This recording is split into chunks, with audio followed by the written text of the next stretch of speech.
What's up, gang? So now you're gonna be doing planks with a tuck. So what you're going to do is keep that plank position, push through the shoulders, butt's tight, but then you're gonna pull that knee to the chest. If you notice, my hips don't move.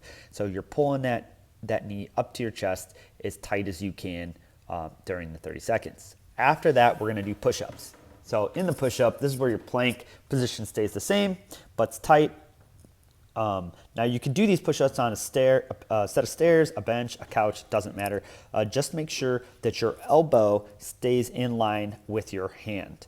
This will help with any shoulder issues. After that, we have the Spider-Man series. You're gonna keep a straight line from head to foot. You're gonna drop your chest towards the floor and then turn into the knee. So chest goes down, foot's flat on the floor in the front, and you turn into the knee. So there you go. You should feel a good stretch here. Show you from the front. Again, foot's flat on the floor. Drop the chest and hips down towards the floor. Then we turn into the knee. And this is going to be your prep work for today.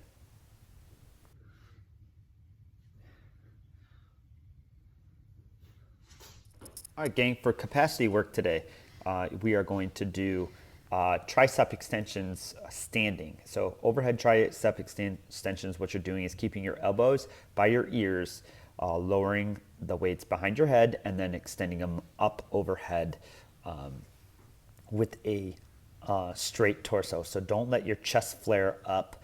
You're going to want to keep the rib cage down, butt tight while you do these. Now, if this is too difficult for you or you don't have access to doing something like I did, then we can do this. We can do floor tricep extensions. Same principles, but now it's not as much stress on the shoulder joint. You're not flaring your rib cage, and you can do floor tricep extensions here. So once you do those, you're going to do some side bends again. So side bends here, you're going to track down the leg. You want to keep in line with everything. So we're getting a good stretch, and the lower you go, guys, the more you're going to feel this. So you're stretching down as low as you can and then coming up. You're not doing these as fast as possible. You're trying to get the biggest range of motion. So if you notice, I'm not tipping forward, I'm not tipping backwards. You want to do these and just track right down your leg. After those, we're going to do some hip bridges, and you can put as much weight as you want on these. Your toes will point forward.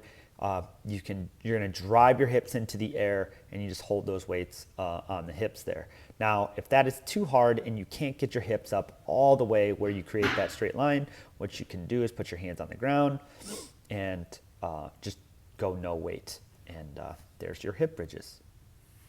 What's up, gang? So we're going to go 30 seconds on the push-up here. So just a reminder, remember, keep that body straight. Full range of motion in your push-ups will always be better. I mean, if you got to shake your arms out during the 30 seconds before you can do more, that's what you do. You don't just do more half push-ups. Now we go into flies, floor flies.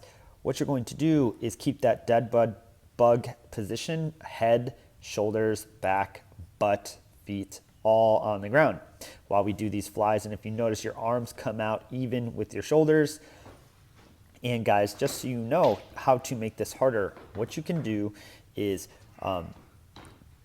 you will notice my elbow is bent. So if I straighten my arm and say obviously if you add more weight, this would make it harder. But if I straighten my arm because I don't have any more weight, my whole arm would touch the floor, and that is going to make these harder as well.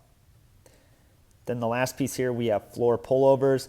Again, that dead bug position where our head, shoulders, back, and butt stay on the ground, and we are keeping those arms and trying to bring that weight as far overhead as possible with straight arms. All right, gang, so what we're doing here are dead bugs with a tempo. So you're taking 5 seconds to come down to the bottom, and then you're taking 5 seconds to get back to the top. And you're going to do this for 30 seconds.